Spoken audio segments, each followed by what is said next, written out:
Hi hello welcome back to Edupod. മക്കളെ, എന്തൊക്കെ എല്ലാവരും സുഖമായിട്ടിരിക്കുന്നോ? യെസ്. അപ്പോൾ നമ്മുടെ എക്സാമിന്റെ അവസാന ഘട്ടത്തിലോട്ട് എത്തിയിട്ടുണ്ട് അല്ലേ? നിങ്ങൾ പ്ലസ് ടുവിൽ ഇപ്പോൾ ഒരുപാട് വിഷയങ്ങൾ എക്സാം എഴുതി. ഇനി നമ്മുടെ ജോഗ്രഫി നമ്മുടെ മുന്നിലുണ്ട്. ഓക്കെ, അപ്പോൾ നല്ല മാർക്ക് സ്കോർ ചെയ്യണം എന്നാണ് എല്ലാവരുടെയും ലക്ഷ്യം. ഈ വീഡിയോ കാണാൻ നിങ്ങളുടെ ഉദ്ദേശം തന്നെ എങ്ങനെയാണ്? എന്താണ്? എങ്ങനെയെങ്കിലും ഒന്ന് പാസ്സായാൽ മതി, അല്ല തോറ്റു പോകാൻ ആർക്കും താല്പര്യമില്ല. Okay, yes. അപ്പോൾ നമ്മൾ ഡിസ്കസ് ചെയ്യാൻ പോകുന്നത് ജോഗ്രഫിയിൽ ചോദിക്കാൻ ചാൻസ് കൂടുതലുള്ള കുറച്ച് 2 മാർക്കിന്റെ ക്വസ്റ്റ്യൻസ് ആണ്. നമുക്ക് 2 മാർക്കിന്റെ ചോദ്യങ്ങൾ നമുക്ക് നിർബന്ധമായിട്ട് നമ്മൾ ആൻസർ ചെയ്യേണ്ടതുണ്ട്. അപ്പൊ 2 മാർക്കിന്റെ കുറച്ച് ക്വസ്റ്റ്യൻസ് നമുക്ക് നോക്കാം. ഓക്കെ, മാത്രമല്ല നിങ്ങൾ +1 അല്ലെ, +1 കഴിഞ്ഞു, +2 കഴിഞ്ഞു, +2 കഴിയാൻ കഴിഞ്ഞോ ചോദിച്ചാൽ ആ എക്സാം കൂടെ എഴുതി തീർന്ന നിങ്ങൾ +2 കഴിഞ്ഞു. ഓക്കെ, അപ്പൊ ഇനി അടുത്തൊരു ഫ്യൂച്ചർ നിങ്ങളുടെ മുന്നിലുണ്ട്. എന്താണ് വേണ്ടത്, അല്ലെങ്കിൽ എന്താണ് ഇനി എൻ്റെ അടുത്ത നെക്സ്റ്റ് എന്നൊരു ക്വസ്റ്റ്യൻ മാർക്ക് നമ്മൾ നേരിടാൻ പോകുന്ന ദിവസങ്ങളാണ്, മാസങ്ങളാണ് ഇനി വരാൻ പോകുന്നത്. ചില ആളുകൾ ഓൾറെഡി പ്ലാൻ ചെയ്തിട്ടുണ്ടായിരിക്കും, ഞാൻ ഇന്ന വഴിയിലൂടെയാണ് പോകാൻ പോകുന്നത്, അല്ലെങ്കിൽ ഇന്ന വിഷയമാണെന്നുള്ള പ്ലാനും കാര്യങ്ങളൊക്കെ ഉണ്ടാകും. ഓക്കെ, നമ്മുടെ എജുപോർട്ട് CUTയുടെ എൻട്രൻസ് എക്സാം അറിയാലോ. ആർക്കും അറിയാത്തവരായിട്ട് ആരും ഉണ്ടാവില്ല. എന്താണ് CUT അല്ലെ? സെൻട്രൽ യൂണിവേഴ്സിറ്റിയിലോട്ടുള്ള എൻട്രൻസ് ടെസ്റ്റ് ആണ്. അപ്പൊ നമ്മുടെ ഹ്യൂമാനിറ്റീസുകാർക്കും അല്ലെ ഇതുപോലെയുള്ള എൻട്രൻസ് എക്സാമുകൾ ഉണ്ട്. സയൻസുകാർക്ക് മാത്രമല്ല, നീറ്റ് JEE ഒക്കെ നമ്മൾ ഒരുപാട് കണ്ടിട്ടുള്ളവര് 1 ഇയർ ഒക്കെ എടുത്ത് പ്രിപ്പയർ ചെയ്യുന്ന കാണാറുണ്ട്. അപ്പൊ ഇതുപോലെയുള്ള സെൻട്രൽ യൂണിവേഴ്സിറ്റി, ഇന്ത്യയിലെ തന്നെ മികച്ച യൂണിവേഴ്സിറ്റികളിലോട്ടുള്ള ഒരു അഡ്മിഷന് വേണ്ടിയുള്ള ഒരു എക്സാമും കൂടെയാണ്. അപ്പൊ നമ്മുടെ എജുപോർട്ടിൽ അതിന്റെ ഒരു റിവിഷൻ അല്ലെങ്കിൽ അതിന്റെ ഒരു ക്രാഷ് ബാച്ച് സ്റ്റാർട്ട് ചെയ്തിട്ടുണ്ട്. ഓക്കെ, അപ്പൊ നിങ്ങൾ ഓൾമോസ്റ്റ് കുറെ പേരൊക്കെ CUTക്ക് അപ്ലൈ ചെയ്തവരാണ്, ചെയ്ത സമയം കഴിഞ്ഞു. ഇനി ചെയ്യാത്തവരും ഉണ്ടായിരിക്കാം. അപ്പൊ അപ്ലൈ ചെയ്തിട്ടുണ്ടെങ്കിൽ ഓക്കെ, അപ്പൊ ഹ്യൂമാനിറ്റീസ് തന്നെ പല വിഷയങ്ങളിലും നിങ്ങൾക്ക് ഒരു എയിം ഉണ്ടാകും, അല്ലെങ്കിൽ ഇന്ന വിഷയമാണ് എനിക്ക് വേണ്ടത് എന്നൊരു ആഗ്രഹമുള്ളവരൊക്കെ ഉണ്ടാകും. അപ്പോൾ CUTയുടെ ക്രാഷ് ബാച്ച് സ്റ്റാർട്ട് ചെയ്തിട്ടുണ്ട്, ഓൺലൈൻ ആണ്. ഫസ്റ്റ് ബാച്ച് സ്റ്റാർട്ട് ചെയ്യുന്നത് March 29 ആണ് കേട്ടോ. അപ്പോൾ നോട്ട് ചെയ്ത് വെക്കുക, March 29 ആണ്. റാപ്പിഡ് റിവിഷൻ അതുപോലെ തന്നെ 5999 ഈടാക്കുന്നത്. നിങ്ങൾക്ക് ഒരുപാട് കാര്യങ്ങൾ പ്രൊവൈഡ് ചെയ്യുന്നുണ്ട്. റെക്കോർഡ് ആൻഡ് ലൈവ് ക്ലാസ്സുകൾ ഉണ്ടായിരിക്കും. അതുപോലെ adaptive practice questions, AI doubt clearance. Okay, മാത്രമല്ല നിങ്ങൾക്ക് പേഴ്സണലൈസ്ഡ് മെന്റേഴ്സും കാര്യങ്ങളും ഒക്കെ ഉണ്ടാവും. കേരളത്തിലെ ബെസ്റ്റ് ഹ്യൂമാനിറ്റീസ് ടീച്ചേഴ്സിന്റെ കൂടെ നിങ്ങൾക്ക് ഓരോ വിഷയങ്ങൾ നിങ്ങൾക്ക് എന്ത് ചെയ്യാൻ പറ്റും, പഠിക്കാൻ സാധിക്കും. അപ്പൊ സെറ്റ് ആണല്ലോ. അപ്പൊ എന്ത് ചെയ്യുക, എത്രയും പെട്ടെന്ന് നിങ്ങൾ എജുപോർട്ടിൽ ജോയിൻ ചെയ്യുക. അപ്പൊ നമുക്ക് നോക്കാം. എക്സാമിന് വരാൻ ചാൻസ് കൂടുതലുള്ള 2 മാർക്കിന്റെ കുറച്ച് ക്വസ്റ്റ്യൻസ് വിത്ത് ആൻസേഴ്സും കൂടെ ഉണ്ട് കേട്ടോ. അപ്പൊ നമ്മൾ ആൻസറും രണ്ടും കൂടെ പറഞ്ഞു വരുമ്പോൾ കുറച്ച് ലോങ് ആവാം വീഡിയോ. ഓക്കെ, അപ്പൊ നിങ്ങൾ ഒരുപാട് ലോങ് ഉണ്ടല്ലോ എന്ന് കരുതി കടാതിരിക്കരുത്, കാരണം ആൻസറും കൂടെ നമ്മൾ പറയുന്നുണ്ട്. അപ്പൊ നമുക്ക് നോക്കാം. ഇവിടെ ഒരു ക്വസ്റ്റ്യൻ കൊടുത്തിട്ടുണ്ട്, ശ്രദ്ധിക്കാം. The chief gateway of the world of international trade are the harbors and ports. അല്ലെ, അന്താരാഷ്ട്ര വ്യാപാരത്തിന്റെ പ്രധാന കവാടങ്ങളാണ് എന്തെന്ന് പറയുന്നത്? ഹാർബറുകളും തുറമുഖങ്ങളും. അപ്പൊ 2 ക്വസ്റ്റ്യൻ വരുന്നുണ്ട്, A, B. എന്താണ്? Identify the 2 types of port based on the location. സ്ഥാനത്തെ അടിസ്ഥാനമാക്കിയുള്ള 2 തരം തുറമുഖങ്ങൾ ഏതൊക്കെയാണെന്ന് കണ്ടെത്തുക. B എന്താണ്? Write any one example of each. അവയ്ക്ക് അല്ലെ 2 നമ്മൾ കണ്ടെത്തണം. അവയ്ക്ക് ഓരോന്നിനും ഓരോ ഉദാഹരണങ്ങളും കൊടുക്കണം. ഈസി ആയിട്ട് ആൻസർ ചെയ്തുകൂടെ? അപ്പൊ A എന്ന് എഴുതിയിട്ട് എന്ത് എഴുതും? ഇൻലാൻഡ് പോർട്ട് ഉണ്ട്, ഔട്ടർ പോർട്ടും ഉണ്ട് അല്ലെ? യെസ്. അതുപോലെ ഇൻലാൻഡ് പോർട്ട് നമ്മൾ എക്സാമ്പിൾ ചെയ്ത് ഒരെണ്ണം കൊടുത്താൽ മതി. ഇവിടെ 3 എണ്ണം കൊടുത്തിട്ടുണ്ട്. ഒന്നെങ്കിൽ മാഞ്ചസ്റ്റർ കൊടുക്കാം, അല്ലെങ്കിൽ മെംഫിസ്, കൊൽക്കത്ത, ഏതെങ്കിലും ഒരെണ്ണം നിങ്ങൾക്ക് എന്ത് അറിയാവുന്ന കൊടുത്താൽ മതി. ആൻഡ് ഔട്ടർ പോർട്ടിന് എക്സാമ്പിൾ ആണ് ഏതൻസ്. നമ്മൾ ടെക്സ്റ്റ് ബുക്കിൽ പഠിച്ചിട്ടുണ്ട്. ഓക്കെ, അപ്പൊ ഈ ഒരു ക്വസ്റ്റ്യൻ എന്തിന്റെ ബേസ്ഡ് ആണെന്ന് മനസ്സിലായല്ലോ? യെസ്, വേൾഡ് ബേസ്ഡ് ആയിട്ടുള്ള ക്വസ്റ്റ്യൻ ആണ്. അപ്പോൾ ഇന്റർനാഷണൽ ട്രേഡ് എന്നുള്ള ഭാഗം നമ്മൾ നന്നായിട്ട് പഠിച്ചവരാണ്. അപ്പോൾ സെറ്റ് ആക്കാം.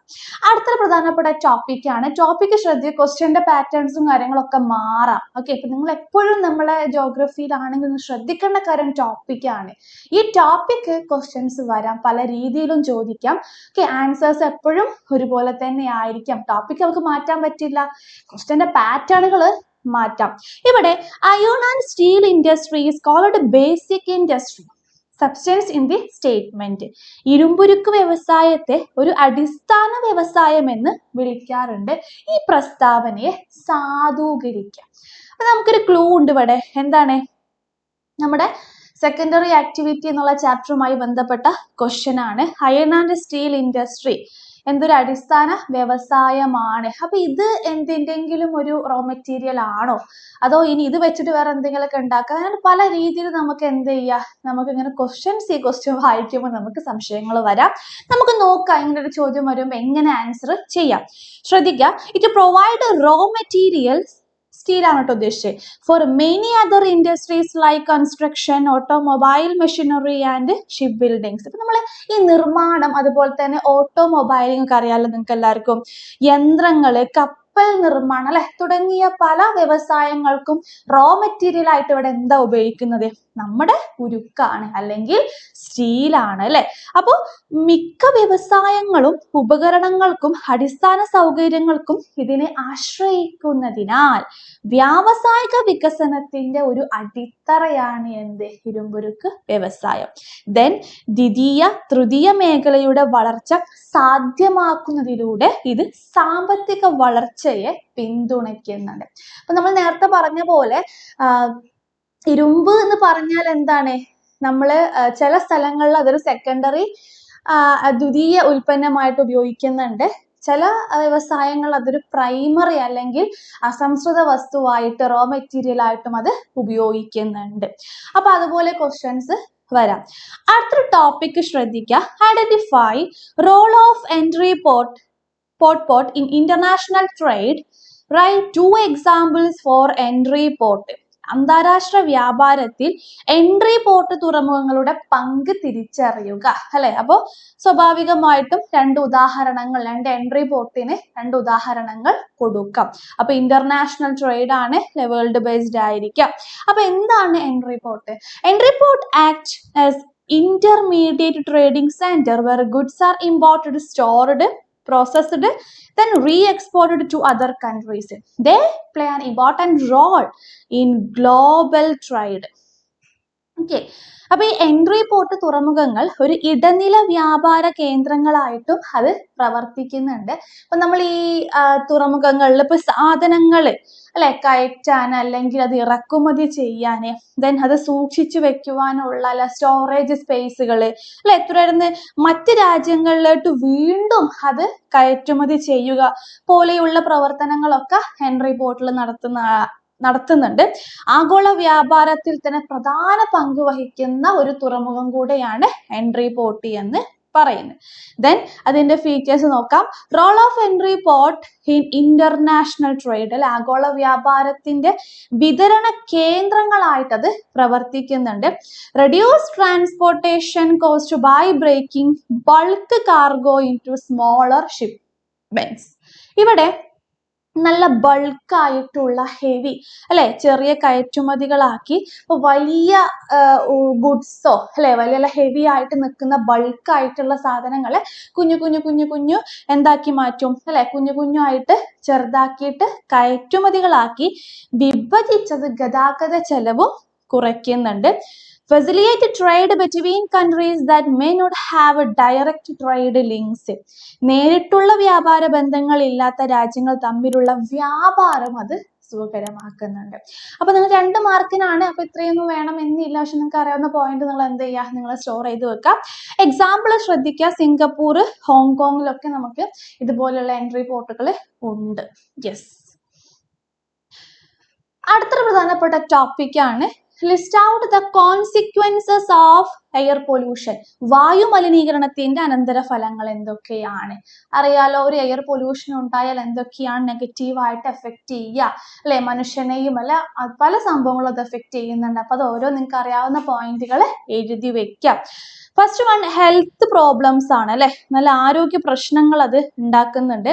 ഇപ്പോൾ ആസ്മ അറിയില്ല, ആസ്മ, അതുപോലെ തന്നെ ബ്രോങ്കൈറ്റിസ്, ശ്വാസകോശ ക്യാൻസർ, കണ്ണുകളുടെയും തൊണ്ടകളുടെയും അസ്വസ്ഥത തുടങ്ങിയ ശ്വാസകോശ സംബന്ധമായിട്ടുള്ള ഒരുപാട് രോഗങ്ങൾ അത് ഉണ്ടാക്കുന്നുണ്ട്. മറ്റൊന്ന് ഗ്ലോബൽ വാർമിംഗ് ആണ്, ആഗോള താപനമാണ് അല്ലെ. അപ്പൊ ഈ greenhouse gases increase earth temperature leading to climate change. ഹരിതഗൃഹവാതകങ്ങൾ ഭൂമിയുടെ താപനില വർദ്ധിപ്പിക്കുകയും കാലാവസ്ഥാ രോഗങ്ങൾക്ക് അത് കാരണമാവുകയും ചെയ്യുന്നുണ്ട്. മറ്റൊരു റീസൺ ആണ് ആസിഡ് റെയിൻ അല്ലെങ്കിൽ ആസിഡ് മഴ അല്ലെ. ഇപ്പൊ ഈ sulphur dioxide, nitrogen oxide തുടങ്ങിയ മലിനീകരണ വസ്തുക്കൾ ആസിഡ് മഴയായിട്ട് മാറാറുണ്ട്. ഇത് വിളകൾക്കും വനങ്ങൾക്കും കെട്ടിടങ്ങൾക്കും അതൊരു നാശം ഉണ്ടാക്കും. അപ്പൊ നിങ്ങൾക്ക് അറിയാവുന്ന റീസൺസ് നിങ്ങൾക്ക് എഴുതി ചേർക്കുക. ഇതന്നെ കൊടുക്കണം എന്നില്ല അല്ലെ, പല പ്രശ്നങ്ങളും എയർ പൊല്യൂഷൻ വഴി ഉണ്ടാകാറുണ്ട്. അടുത്തൊരു ടോപ്പിക്കാണ് what is the footloose industries. എന്താണ് സ്വതന്ത്ര വ്യവസായങ്ങൾ അല്ലെ? 2 മാർക്കിനൊക്കെ ഡിഫൈൻ ചെയ്യാൻ ചോദിക്കാം. 2 മാർക്കിന് ചോദിക്കുമ്പോൾ ഈസി ആയിട്ട് നിങ്ങൾ എഴുതി വെക്കണം. അതിന്റെ ഫീച്ചേഴ്സ് നോക്കാം. സ്വതന്ത്ര വ്യവസായങ്ങൾ വ്യത്യസ്തമായ അനേകം പ്രദേശങ്ങളിൽ അത് നമുക്ക് എന്ത് ചെയ്യാം, അവിടെ നമുക്ക് ഫ്രീ എന്ത് കൊടുക്കാം, ഇൻഡസ്ട്രികൾ കൊടുക്കാൻ വരാം. ഈ വ്യവസായങ്ങൾക്ക് ആവശ്യമായ അസംസ്കൃത വിഭവങ്ങൾ എല്ലായിടത്തും എന്താണ് ലഭ്യമാണ്. അപ്പൊ നമ്മൾ ഈ പഞ്ചസാര ഫാക്ടറി അല്ലെങ്കിൽ പഞ്ചസാര ഉണ്ടാക്കുന്ന ഫാക്ടറികളൊക്കെ നിർമ്മിക്കുമ്പോൾ നമ്മൾ എവിടെ ലൊക്കേഷൻ ഒക്കെ നോക്കുമ്പോൾ റോ മെറ്റീരിയൽസ് അവൈലബിൾ ആയിട്ടുള്ള സ്ഥലത്ത് നമ്മൾ നിർമ്മിക്കല് നിർബന്ധമാണ് അല്ലെ. പക്ഷെ ഈ ഒരു സ്വതന്ത്ര വ്യവസായങ്ങൾക്ക് അങ്ങനെ ഒന്നുമില്ല. നമുക്ക് എവിടെ വേണമെങ്കിലും നമുക്ക് ഇത് സ്ഥാപിക്കാം. മാത്രമല്ല അതിന് നമുക്ക് വേണ്ട റോ മെറ്റീരിയൽസ് എന്താണ് എല്ലായിടത്തും അവൈലബിൾ ആണ്. ദെൻ ചെറിയ അളവിൽ മാത്രമേ നമ്മൾ ഇവിടെ ഉൽപ്പാദിപ്പിക്കുന്നുള്ളൂ. തൊഴിലാളികളുടെ എണ്ണവും എന്തായിരിക്കും, വളരെ കുറവായിരിക്കും. സ്വതന്ത്ര വ്യവസായങ്ങൾ ഈ മലിനീകരണ പ്രശ്നങ്ങളൊന്നും ഉണ്ടാക്കുന്നില്ല. ഇത്തരം വ്യവസായങ്ങൾക്ക് റോഡ് ഗതാഗത ശൃംഖല അത്യന്താപേക്ഷിതമാണ്. അത് നോക്കാം. what are the importance of telecommunication? അറിയാലോ, ടെലികമ്മ്യൂണിക്കേഷന്റെ പ്രാധാന്യം എന്താണെന്ന് അറിഞ്ഞിരിക്കണം. Is a very very very important. നോക്കാം. First one is enhance communication and connectivity. ആശയവിനിമയവും ബന്ധിപ്പിക്കലും വർദ്ധിപ്പിക്കുന്നു. Telecommunication enable instant communication across long distance, helping people, business and government stay connected. ദൂരങ്ങളിലുള്ള ആളുകളുമായി നിമിഷ നേരത്തിൽ അല്ലെ നമുക്ക് ബന്ധപ്പെടാൻ നമ്മെ സഹായിക്കുന്നതാണ് എന്ത്, ടെലികമ്മ്യൂണിക്കേഷൻ എന്ന് പറയുന്നത്. ഇപ്പൊ വ്യക്തികളുമായിട്ടോ സ്ഥാപനങ്ങളോ ഗവൺമെന്റുമായുള്ള ബന്ധം ശക്തമാക്കുവാൻ ആര് ഹെൽപ്പ് ചെയ്യുന്നുണ്ട്, ടെലികമ്മ്യൂണിക്കേഷൻ ഹെൽപ്പ് ചെയ്യുന്നുണ്ട്. രണ്ടാമതായിട്ട് സപ്പോർട്ട് ഇക്കോണമിക് ഡെവലപ്മെന്റ് ആണ് അല്ലെ. എന്താണ്, സാമ്പത്തിക വളർച്ചയെ അത് എന്ത് ചെയ്യുന്നത്, സഹായിക്കുന്നുണ്ട്. വ്യാപാരം, ഇ കൊമേഴ്സ്, ബാങ്കിങ്, ബിസിനസ് പ്രവർത്തനങ്ങൾ എന്നിവ മെച്ചപ്പെടുത്തി രാജ്യത്തിന്റെ ഉൽപാദനക്ഷമതയും സാമ്പത്തിക വളർച്ചയും അത് എന്ത് ചെയ്യുന്നുണ്ട്, അത് വർദ്ധിപ്പിക്കുന്നുണ്ട്. അടുത്ത തേർഡ് വൺ ഈസ് രണ്ട് മാർക്കിനൊക്കെ 2 പോയിന്റ് ഒക്കെ എഴുതിയാൽ മതി കേട്ടോ. ഇവിടെ ഇംപ്രൂവ് ആക്സസ് ടു സർവീസ് ആണ്. ആവശ്യ സേവനങ്ങളുടെ ലഭ്യത അല്ലെ മെച്ചപ്പെടുത്തുന്നുണ്ട്. Telecommunication help deliver essential services like education, health care, disaster management and emergency service efficiently. ഇവിടെ വിദ്യാഭ്യാസം, ആരോഗ്യ പരിരക്ഷ, ദുരന്ത നിവാരണ സേവനങ്ങൾ, അടിയന്തര സഹായങ്ങൾ എന്നിവ വേഗത്തിലും ഫലപ്രദമായി ലഭിക്കാൻ ഇത് സാധിക്കും. ഓക്കെ, അടുത്തൊരു പ്രധാനപ്പെട്ട ടോപ്പിക്കാണ് what is the digital divide. Okay, എന്താണ് ഡിജിറ്റൽ വിഭജനം അല്ലെ? 2 മാർക്കിനൊക്കെ ചോദിക്കാം. ഈസി ആയിട്ട് നമ്മൾ എഴുതും അല്ലെ, നമ്മൾ ഒരുപാട് എക്സാമുകളിലായിട്ട് എഴുതിയിട്ടുണ്ട് ഡിജിറ്റൽ ഡിവൈഡ് എന്താണെന്നുള്ളത്. ഇത്രയേ ഉള്ളൂ. It is the gap between people who have access to digital technologies like computers, അല്ലെങ്കിൽ ഇപ്പൊ നമ്മുടെ mobile phones, internets, okay, something എന്തുമാവാം. Thus who do not have access to economic, social, regional differences, it show inequality in access, skill and use of information and communication technology. അപ്പൊ നമ്മള് ഇവിടെ എന്ന് പറയുന്നത് ഇപ്പോ നമ്മൾ ഈ നേരത്തെ പറഞ്ഞ കമ്പ്യൂട്ടർ, ഇന്റർനെറ്റ്, അതുപോലെ തന്നെ മൊബൈൽ ഫോൺ ഒക്കെ ഉപയോഗിക്കാൻ അറിയുന്നവരും അത് ഉപയോഗിക്കാൻ അറിയാത്തവരും തമ്മിലുള്ള ഒരു ഗ്യാപ്പ് ഉണ്ടല്ലോ, ആ ഗ്യാപ്പിനെയാണ് എന്ത് പറയുന്നത്, ഡിജിറ്റൽ ഡിവൈഡ് എന്ന് പറയുന്നു.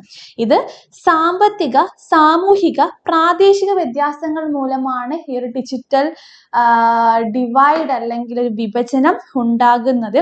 ഇത് ആ ഒരു ഉപയോഗിക്കാൻ അറിയുന്നതിലും കഴിവ് ഉപയോഗം ഉണ്ടാകുന്ന അസമത്വത്തെയാണ് ഇത് സൂചിപ്പിക്കുന്നത്. ഓക്കെ, ഇപ്പോഴത്തെ കുട്ടികളൊക്കെ പെട്ടെന്ന് അല്ലെ ഈ സംഭവങ്ങളൊക്കെ ഉപയോഗിച്ച് തുടങ്ങുന്നുണ്ട്. പക്ഷെ കുറച്ച് പ്രായമായ ആളുകൾക്ക് മൊബൈൽ ഫോൺ ഉപയോഗിക്കുക എന്ന് പറയുന്നത് ഈസി അല്ല. അവര് ടൈം എടുത്താണ് അത് പഠിച്ചെടുക്കുന്നുണ്ടാവുക. അപ്പൊ ആ രണ്ടും തമ്മിലുള്ള ഒരു ഗ്യാപ്പ് എന്ത് ചെയ്യുക, മനസ്സിലാക്കുക. അടുത്ത ടോപ്പിക്കാണ് the advantages of the internet.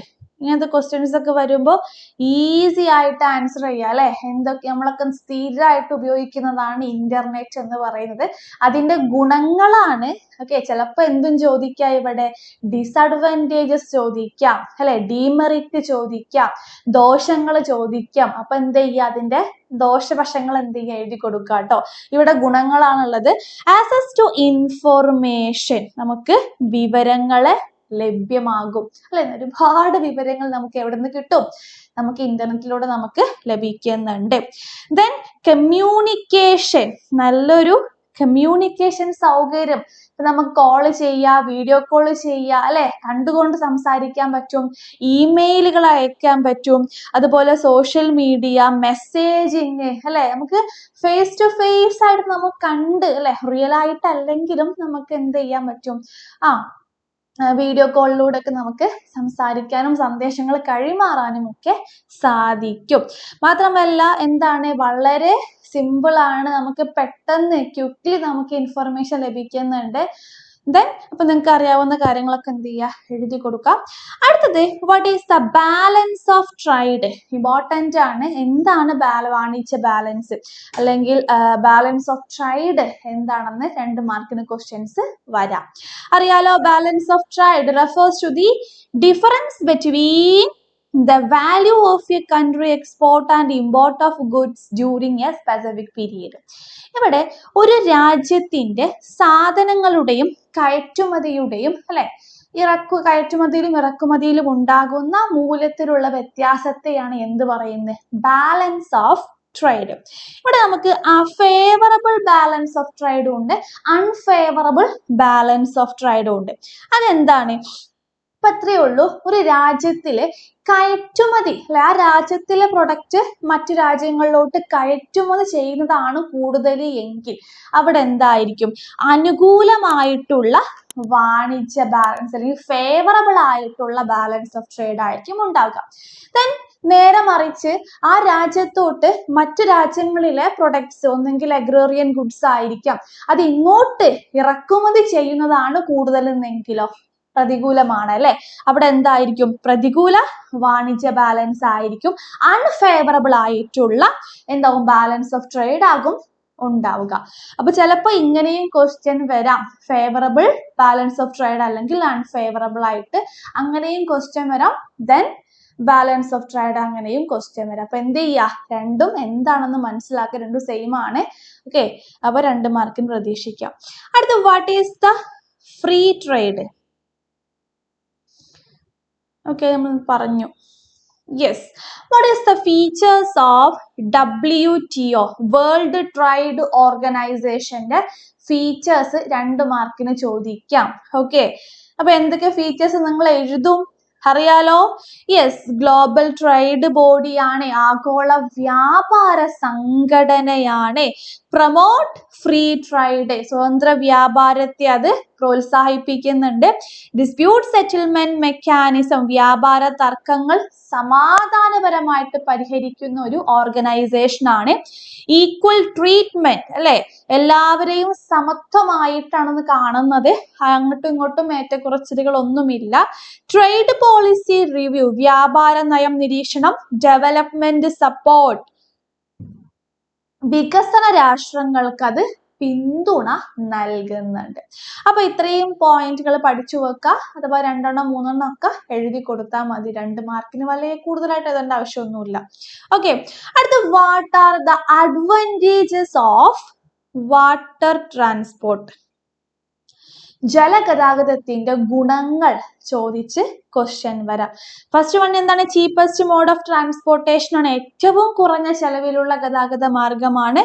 Best for heavy and bulky goods, അല്ലെ, ഭാരം കൂടിയ ചരക്കുകൾക്ക് അനുയോജ്യമാണ്. അതുപോലെ എൻവിയോൺമെന്റൽ ഫ്രണ്ട്ലി, പാരിസ്ഥിതികം, അല്ലെ, സൗഹൃദം, എന്താണ്, എത്ര പൊല്യൂഷനൊന്നും അത് ഉണ്ടാക്കുന്നില്ല. സേഫ് ആൻഡ് റിലയബിൾ, സുരക്ഷിതവും സ്ഥിരതയുള്ളതുമാണ്. ഓക്കെ, അടുത്ത ടോപ്പിക് ആണ് ഡിഫൈൻ ഡെൻസിറ്റി ഓഫ് പോപ്പുലേഷൻ, ജനസാന്ദ്രതയെ നിർവചിക്കാൻ ക്വസ്റ്റ്യൻസ് വരാം. അറിയാലോ എന്താണ് ജനസാന്ദ്രത? ശ്രദ്ധിക്കുക, ഒരു തിയറി പോലെയാണ്. Each unit of land has a limited capacity to support people living on it. It is necessary to understand the ratio between the number of people to the size of land. അല്ലെ, ഓരോ unit ഭൂമിക്കും അതിൽ വസിക്കുന്ന ആളുകളെ, അല്ലെ, ആളുകളെ ഉൾക്കൊള്ളുവാനുള്ള ഒരു പരിമിതിയുണ്ട്. അതിനാൽ ആളുകളുടെ എണ്ണവും, ആ ഭൂമിയിൽ താമസിക്കുന്ന ആളുകളുടെ എണ്ണവും ആ ഭൂമിയുടെ വലിപ്പവും തമ്മിലുള്ള ആനുപാതം അളന്ന് നമുക്ക് എന്ത് കിട്ടും? ആ പ്രദേശത്തിന്റെ ഡെൻസിറ്റി നമുക്ക് ലഭിക്കും. അപ്പൊ എങ്ങനെയാ കാൽക്കുലേറ്റ്? അത് dividing the population of an area by the area of the land. ഒരു പ്രദേശത്തിന്റെ ജനസംഖ്യയെ ആ സ്ഥലത്തിന്റെ വിസ്തീർണം കൊണ്ട് ഹരിച്ചാൽ നമുക്ക് എന്ത് കിട്ടും? ആ പ്രദേശത്തിന്റെ ജനസാന്ദ്രത കണക്കാക്കാം. അപ്പോ ആ ഒരു ഇക്വേഷനും കാര്യങ്ങളൊക്കെ പഠിച്ചു വെക്കുക കേട്ടോ, ഇമ്പോർട്ടന്റ് ആണ്, ചോദിക്കാം. അടുത്തൊരു പ്രധാനപ്പെട്ട ഒരു ടോപ്പിക് ആണ്, 2 മാർക്കിനൊക്കെ ചോദിച്ചു കാണാറുണ്ട്. What is trans humans?